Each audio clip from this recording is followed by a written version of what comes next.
From the center of the universe, now in its 7th season covering your 19-time Grey Cup champion Toronto Argonauts, it's the X's and Argos podcast with Argos color analyst Ben Grant and Coach JB. Welcome to the X's and Argos post-game reaction podcast brought to you by Something in the Water Brewing. Ben Grant joined as always by JB as the Toronto Argonauts get their first home win of the season, downing the Winnipeg Blue Bombers 31-17 in a wet night at BMO Field. We'll get into all of the action, break down everything we saw, but before we do that, I want to tell you about Something in the Water Brewing. You've got to try the new and improved Longboat beer. It is now a hazy session IPA, and it is fantastic.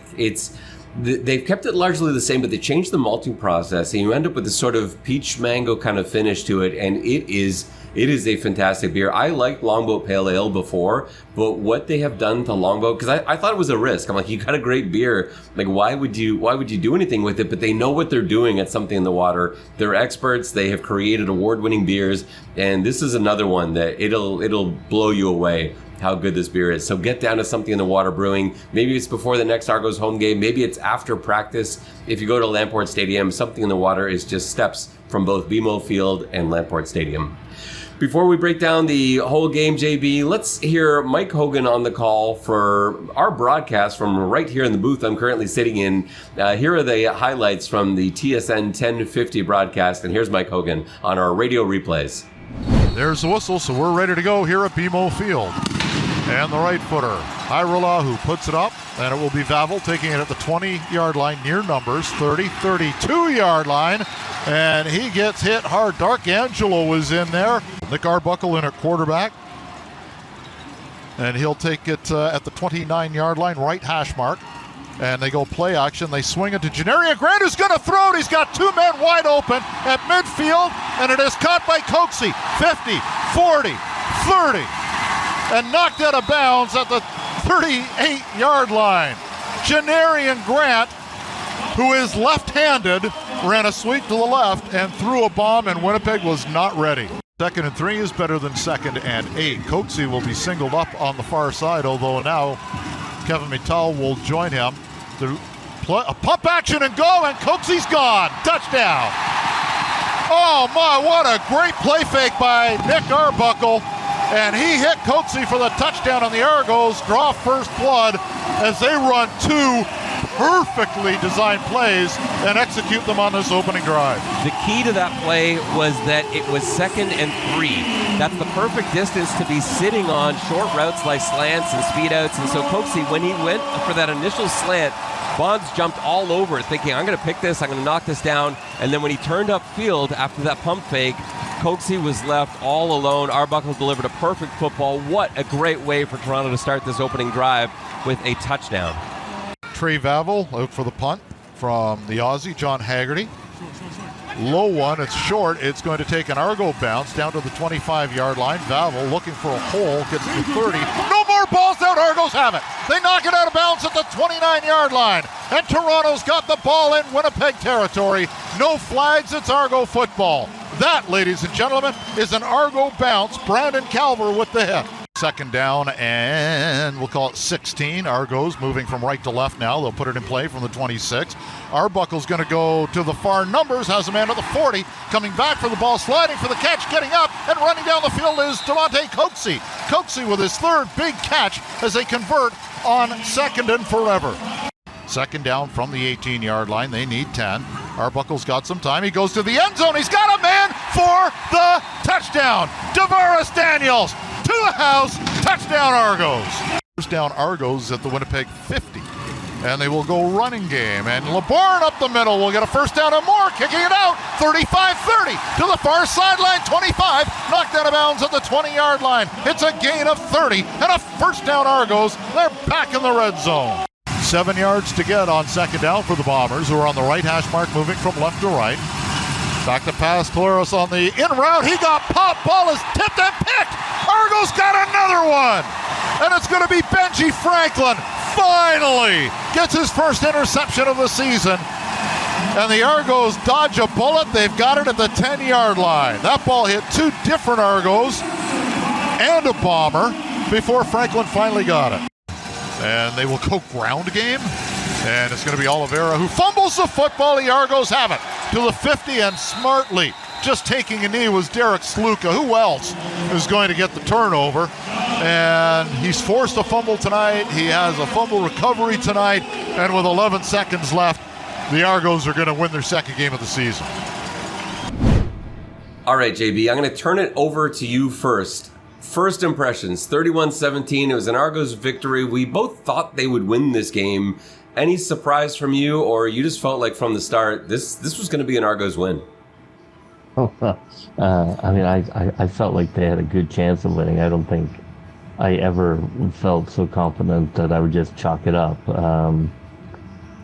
Fantastic. It's a fantastic win at home. They controlled the game from start to finish. Great offense, great defense. Look, they look like a team that can make a run. Can they make a run without Chad? I'm not totally sure of that, but it was a terrific win. It was really enjoyable to watch and impressive, really, that second half, how they essentially just dismantled Winnipeg. I mean, it was a pretty boring second half, which is really impressive if you can dominate a team to that level. Yeah, and for me, I thought it was the second quarter where they really, because it never felt like from the beginning of the game, I just felt like Toronto was going to win this football game. That first drive was so well orchestrated. It was brilliantly designed by head coach Ryan Dinwiddie. It was brilliantly executed by Nick Arbuckle. They go down the field, they score a touchdown. You had trick plays, you had the double move, you had a run in there in between. And it just looked like everything was working. They of course, missed the extra point. It's the only extra point that Haralahu has missed all season. He was otherwise perfect, with 6 for 6 in field goals. But they were actually losing at the end of the first quarter. It was 10-9 Winnipeg after one. But their touchdown was on that weird fumble from Kalen LeBourne. Mac Mahan got banged up. LeBourne ended up coming in, fumbled the football. It got really wet. Weird things happened for about 2 straight minutes where it just felt like no one could hold on to the football. But then after that, Toronto really settled down. 16-0, they won the second quarter. They timed that last drive almost perfectly. They could have used 10 more seconds to maybe run one more play and not really hurry up and feel like they had to rush things when it was first and goal from the 5. But they end the first half with a field goal. They get the ball right back because they deferred on the coin toss. And people will point to Chris Revler coming in the second half for Winnipeg, but Zach Collaros was doing nothing. Like, he had nothing going on. In a half of play, he had 1 field goal. He was 50% passing, 79 yards, no touchdowns, 2 interceptions. This was not a case of, well, Zach Collaros got injured, that's why the Argonauts won. They were going to win this game either way, whoever was in at quarterback. It was, I think a bit scary to see Collaros, because when you watch that hit from last week, I mean, I don't see any way he should have been able to be cleared for this game. I mean, he got hit like a Mack truck and his head bounced off the turf, and you could tell he was on Mars after that hit. And, I was disappointed that he was cleared to play the game, and, I hope he's able to have a full recovery, but I do think he should not have played this game. I just can't imagine how he was good to go. I know they talked about him having a neck injury, but yeah, I mean, he did have a neck injury probably after his head bounced off the turf. I just think we still have a ways to go in terms of respecting concussions. Yeah, they've been very adamant about it being a neck injury. They said that last year too with the Collaros injury that took him out, where people were speculating it was a concussion, that it was a neck. But I don't know. His neck didn't make him look like he was on Mars after the hit. I mean, you only have to watch the replay. I mean, he does not know where he is after that hit. This is last week's game, not last week. Tonight. Last week's game. I only saw one hard hit he took. I was trying to figure out where he got injured in today's game. Oh my gosh. But I don't. Yeah, go ahead. he got hit by Cam Judge really hard, like right after releasing the football. That was the only time I saw him get like just drilled with, where there wasn't any protection there. But I didn't see, there was no point where I thought, oh, he got up slowly, or he's not going to be able to play in the second half. I mean, it's all guesswork for me. I don't think necessarily there had to be anything. It's if he was still feeling from last week, it may just been a thing where he couldn't go on. Well, I hope you're wrong. Like, I hope it is a neck injury and that was re-aggravated, because I would hate to, I would hate to see him, a guy that has struggled with concussions, that, if this is what it is, that would be really disappointing, I think, for me, and also really scary. So I hope you're wrong, JB, but I get what you're seeing. Let's talk about let's shift to, this is of course not a Winnipeg Blue Bombers podcast. This is the Toronto Argonauts podcast. So we got our own things to worry about, but let's talk about some of the things we saw in today's game. What did you think about opening with the Janarian Grant pass to DeMonte Coxey? Love that whole drive. I loved the start on that.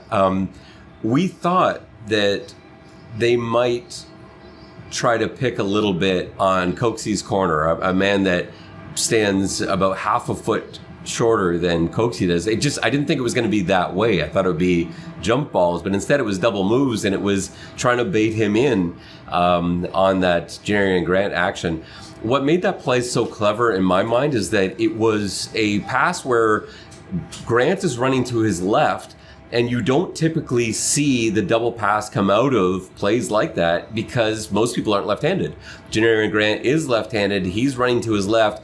Everybody came in. It's actually a bad throw. That's the funny thing, is that it was a completed pass, but a good throw. It's an easy touchdown for DeMonte Coxey because he was clear by about 20 yards, and he had to wait, and he was waiting and waiting, and somehow, I don't know how Evan Holm didn't get a piece of that as that ball came in, but then Coxey made him miss, got a few extra yards after the catch. It ended up being a huge gain. And the fact that it could have been a touchdown didn't matter, because 2 plays later, Coxey was in the end zone, but this time with a pass from Nick Arbuckle. I love how aggressive they were. Just hold nothing back, empty the basket, got to win this game. Let's just throw everything we've got at them. They ran that in practice this week, and a similar result. It was a good looking play. So I love that they opened the game with that look.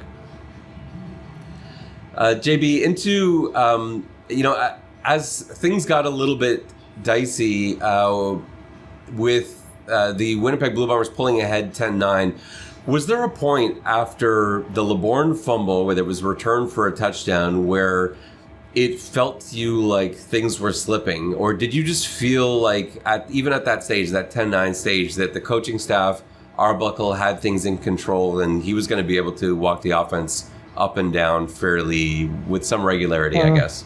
Yeah, I mean, after watching the first quarter, I felt that Toronto was the better team.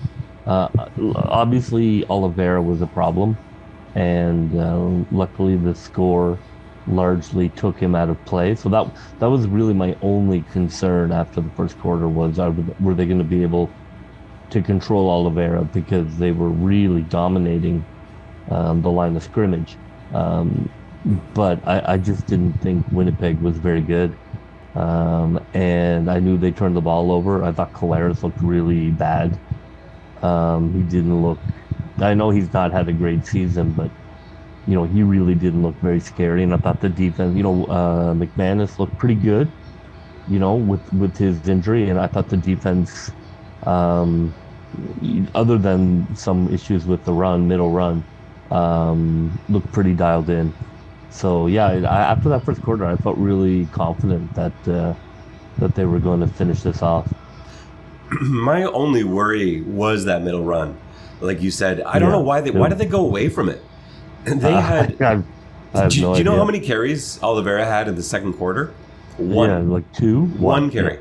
One carry in the first quarter. He ran like 6 times for like 45 yards. Yeah. And then they gave it to him one time. I couldn't believe that. I didn't know what was going on there. Like what would get Winnipeg in a rainy game where it was clearly hard to throw the ball? Why aren't they giving him the football in the second quarter? No, it was, yeah, I don't know. I mean, look, Mike O'Shea has made some weird decisions over the years, some of them being in Grey Cups. I have no idea why they went in for him. He was a terror, and that middle run, it has been and looks like will continue to be a problem for the Argos. They did what they could. Like, they brought in Correa, they had Jamin Pelly out there, you had Williams, Lanier.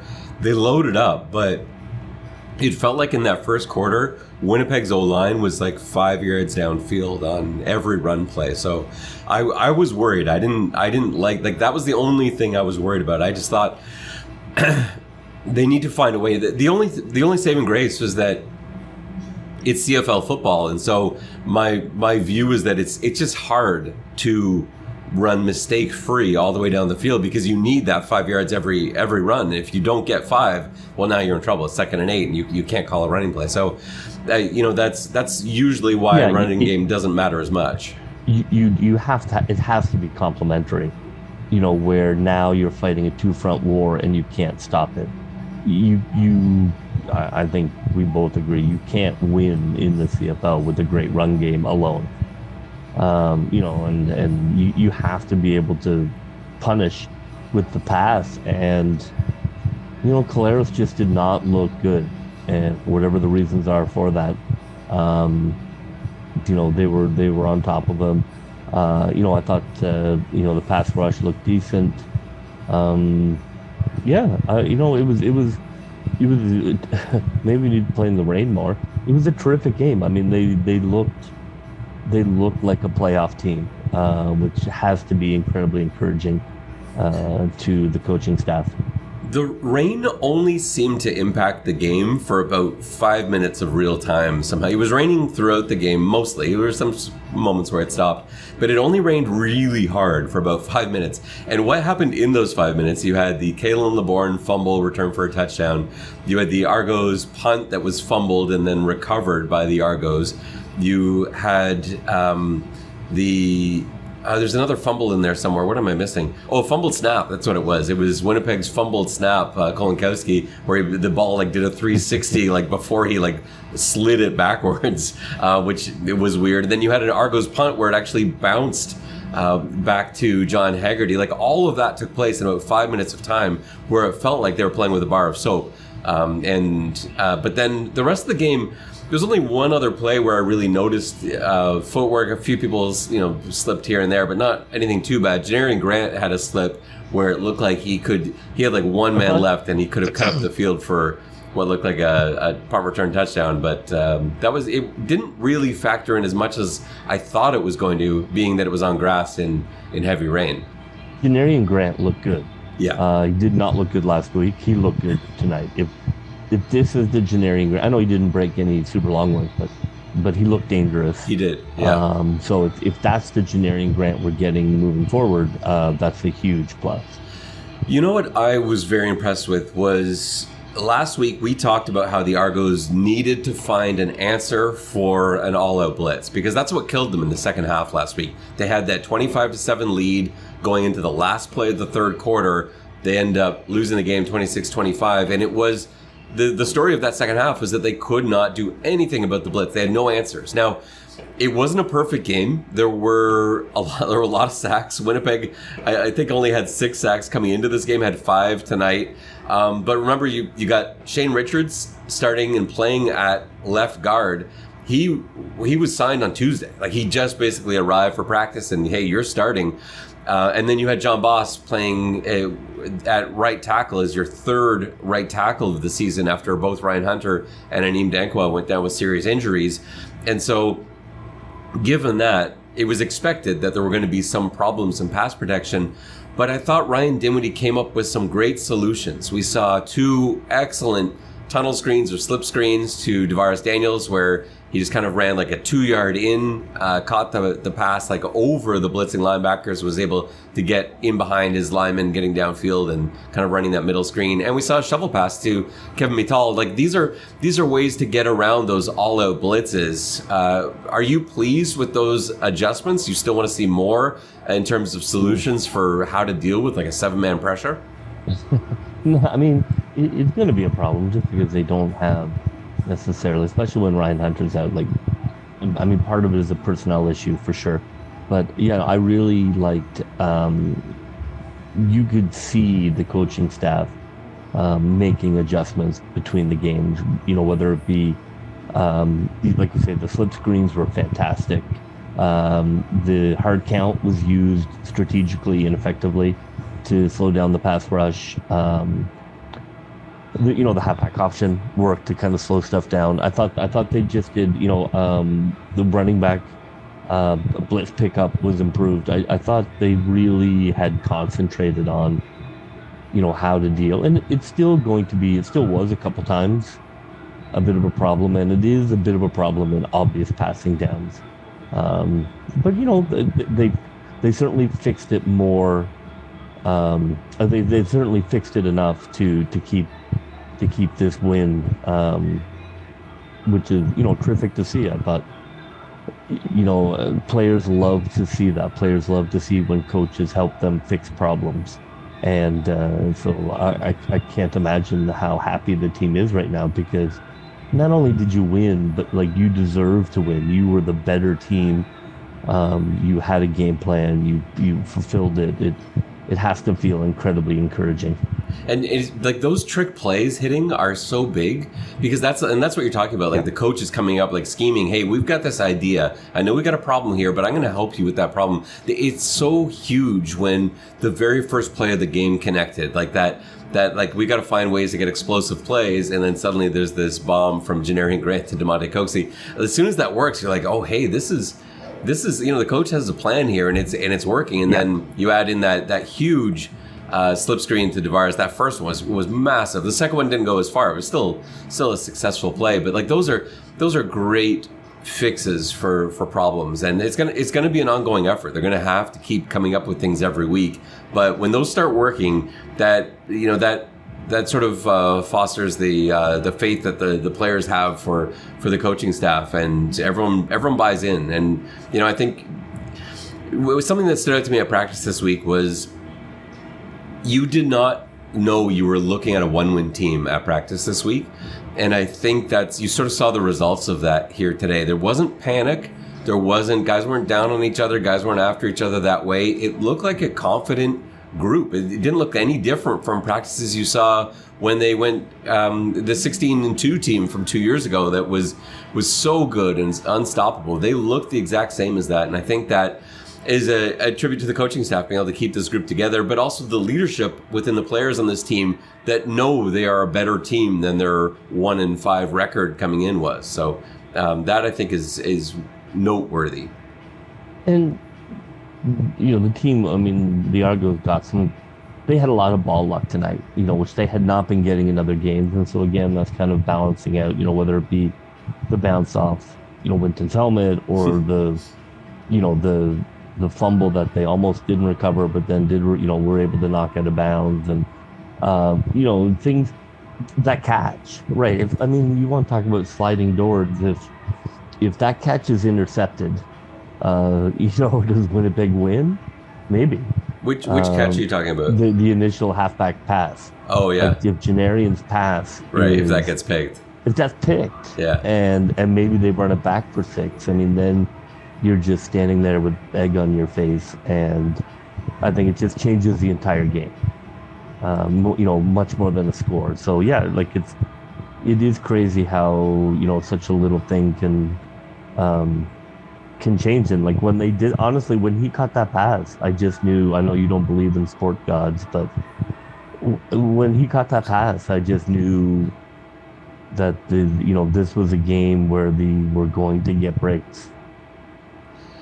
There's got to be a regression to the mean. Like you said, they've had no breaks. Mike Hogan and I were talking about that on the broadcast. They were due, like pregame, we were talking about how they were just due for some turnovers. And I think they end up with forcing 8 turnovers today, including the change of possessions. Like it was, I think they had 3 on turnover on downs. Like it was a game that it just finally everything was going right. And I think that bounce off the helmet is it's like the embodiment of getting the Argo bounce. It's like things finally going your way. And I think we talked about it, like I don't think Winnipeg is very good. I thought going into the game, statistically, they look deeply flawed. Calgary, beat the stuffing out of them 2 weeks in a row, and that's never a good sign when a team can beat you by 20 2 weeks in a row. Yeah, so I think it's fantastic that Toronto got the win, but I do think that Winnipeg is in a lot of trouble. They just are not good at any aspect of the ball. Like they're not great defensively. I mean, essentially Oliveira they have. He's the only guy in their team who's sort of elite. And I thought the Argos did a terrific job taking Dembski out. Yeah, they're in trouble. So I think it's great, and I think we should really push for another win. But yeah, I do think that they've really fallen off. I don't see any way they're in the Grey Cup. I think the way you look at this from, instead of watering down the Winnipeg win and saying, well, this is not a good team, like, don't forget, they should have won last week, like, in Montreal. Yeah. They should have won that game. Like, they were the better team for about this week. Yeah, and that's like, so like this Argo team, as much as it's just 5-2, they were seconds away from beating the Alouettes in Montreal. They really should have won that Saskatchewan game earlier in the season when everything just kind of fell apart. Like there have been moments for them this season, and one or two plays away even from that Calgary game turning around, or a kick return from that Hamilton game turning around. They have been in the football games this year, and that's with missing all these guys. Like, let me just, JB, I got to go over a couple of things here today that I just thought were in my game prep. I just couldn't believe the things that I was seeing. Like, do you know today, after LeBourne led the team in rushing, do you know this is the 5th different rushing leader the Argos have had in 7 football games?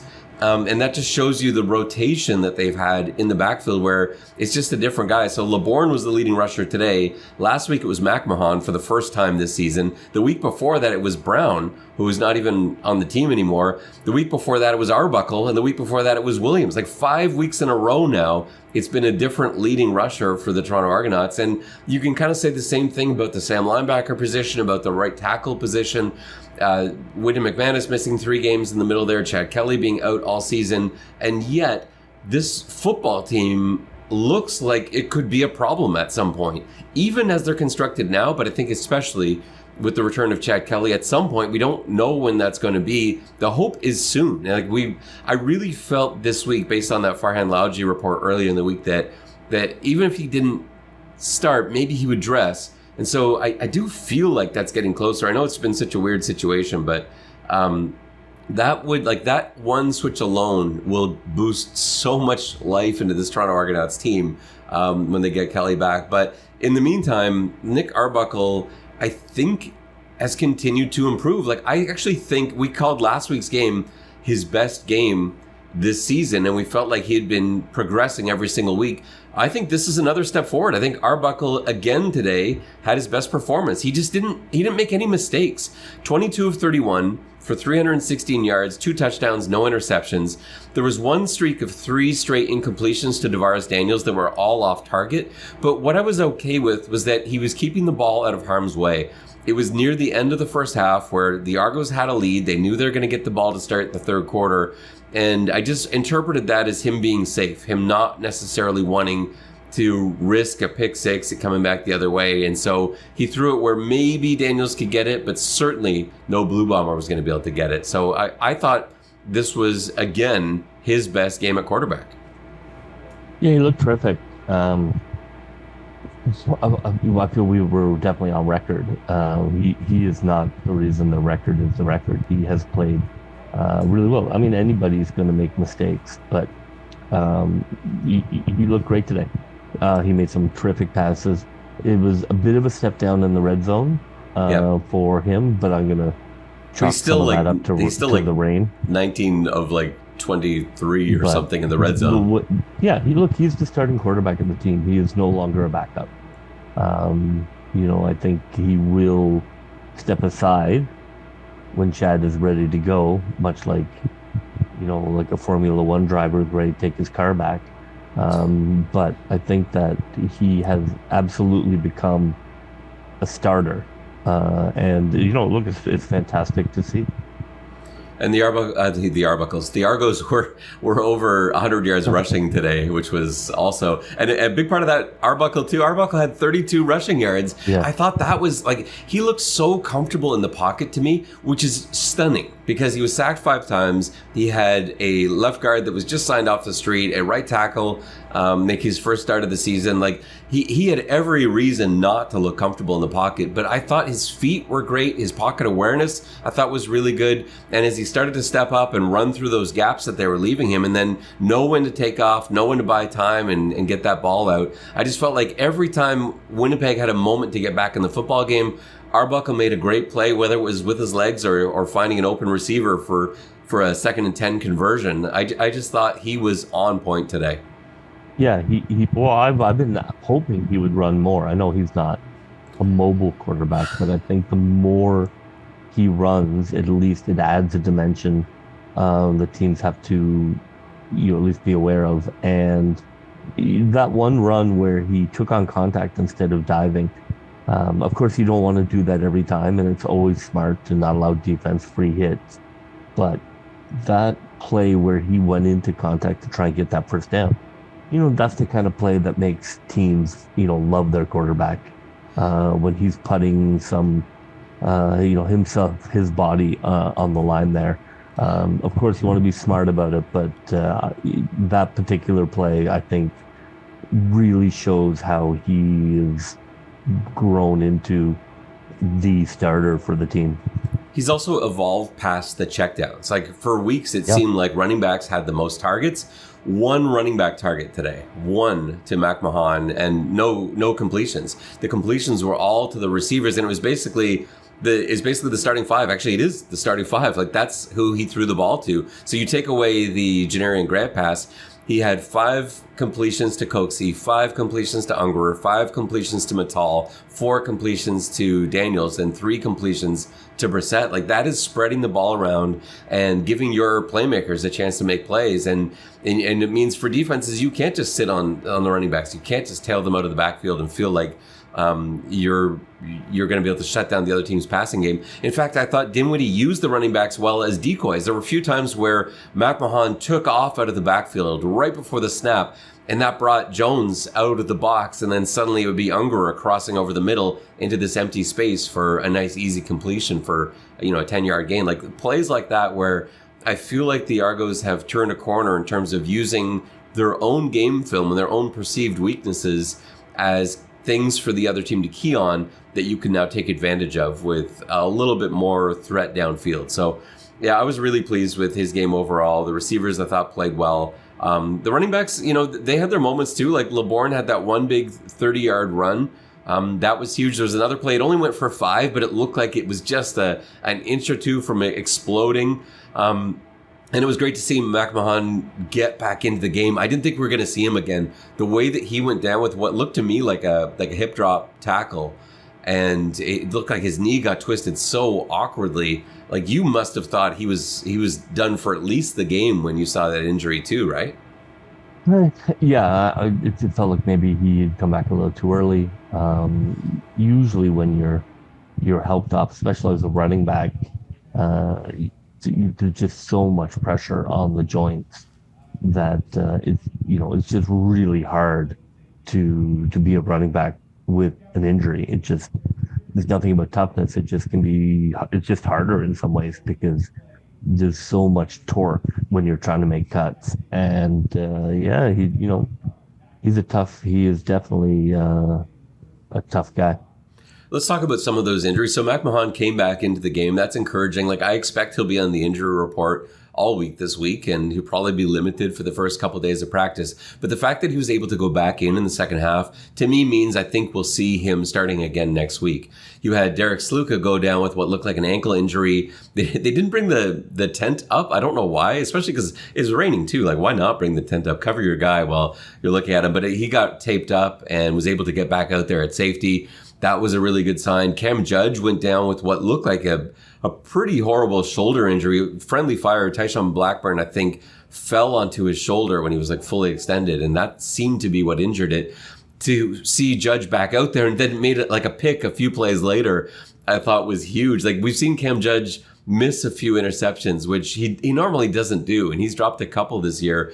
That was probably the most difficult one, and he just got back in the field after a shoulder injury and somehow came away with that beautiful sliding pick. I thought that was promising. He came back into the game, delivered some more big hits. And then McManus, who, you and I didn't even know if he should be out there. I think we both felt he shouldn't this week. And yet he seemed to be playing well. I didn't see him laboring at all. He didn't look to be in any discomfort. It doesn't mean he wasn't. I'm sure he was. All football players at this stage of the season are. But not to see him re-aggravate anything was very positive. And then Sage Dockstader was a game-time decision today. He didn't play a snap because he didn't need to. And I think that was huge, to be able to have Shane Richards in there. Dockstader clearly was not 100%. Being a game-time decision, you're not 100%. And so the fact that he dressed, he went out there, but they didn't need to use him once. Even in the big packages, it was actually Darius Sirocco who came in to play the tight end spot, with John Boss is the usual big man tight end, but he's been moved into right tackle now. So Sirocco was playing the tight end. Dockstader, I don't think, had a single snap on the field, which is perfect. That's exactly how you want that to go. So all in all, I think injury-wise, the Argos seemed, I don't want to speak too early because you never know in a football game. We'll see how people respond tomorrow, but they seem to get some good luck injury-wise, and I can't say the same thing for Winnipeg. I felt so bad for Case with what looked like a really serious injury at the end of the game. He had just dropped an easy pass as well in that game, went back to return a punt. It looked pretty horrible.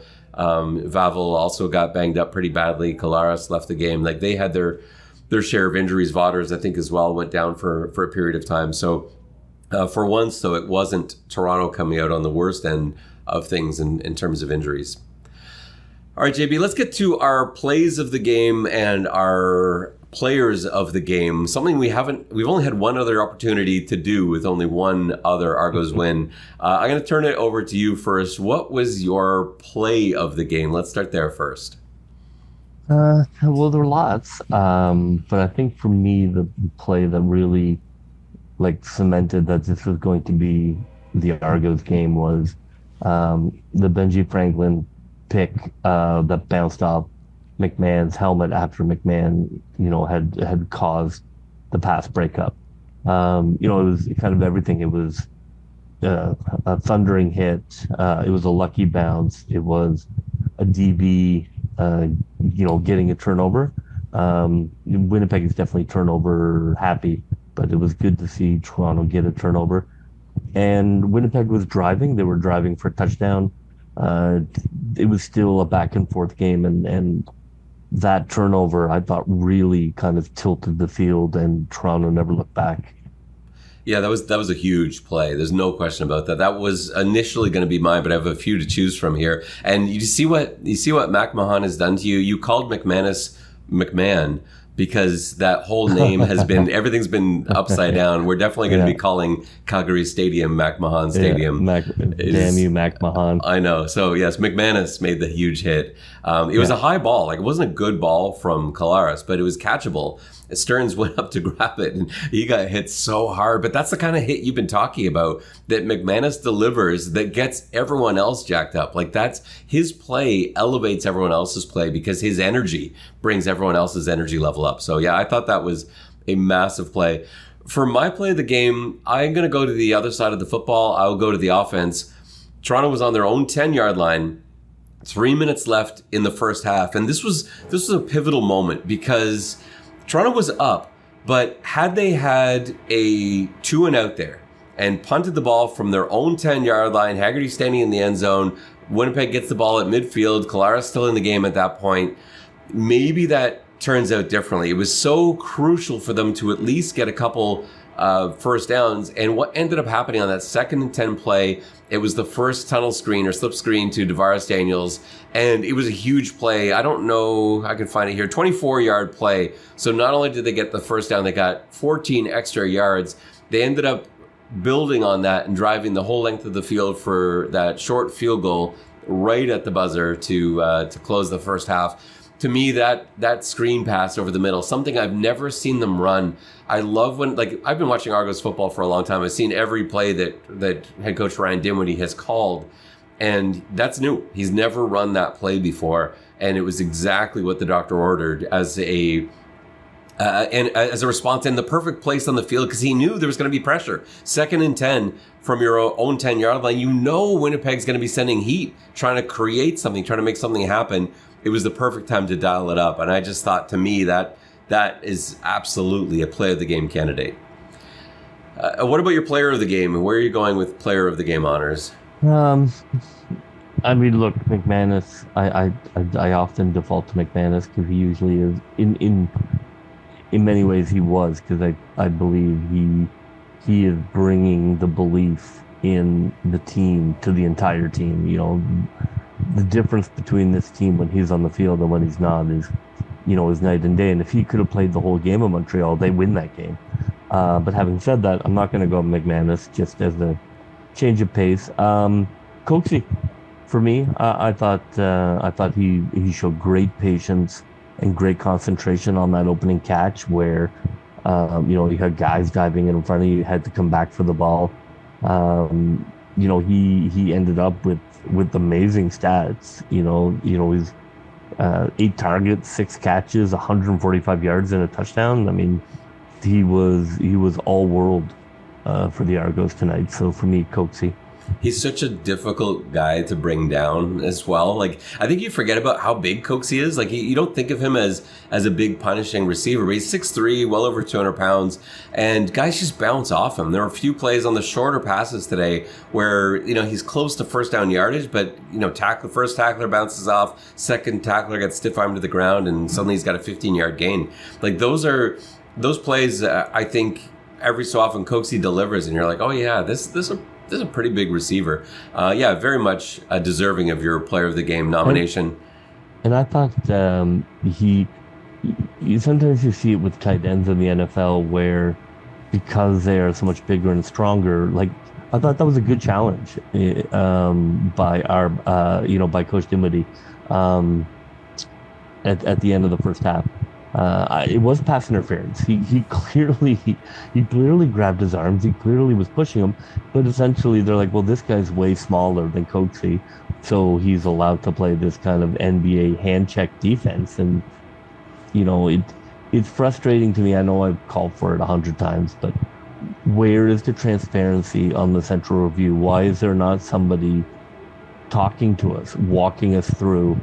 How is that possibly not pass interference, other than you just decided it wasn't? By the rule book, it's clearly pass interference. You're not allowed to put your hands on the receiver, and you're certainly not allowed to push them like a kid pushing their dad in a pickup basketball game.